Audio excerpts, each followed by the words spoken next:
Hey friends, it is Jenny from Gardening with Creekside. The plant that performed exceptionally well for me this past summer was the Rockin Salvia from Proven Winners.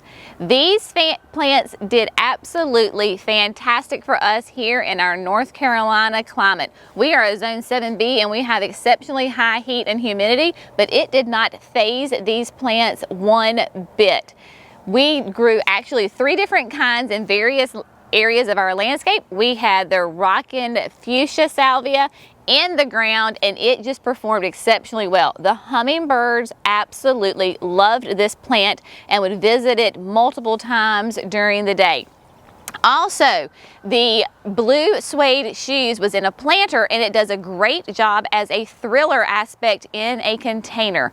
It was absolutely stunning and our customers fell in love with this plant over and over again. And then of course you cannot miss the absolutely fantastic classic deep purple salvia.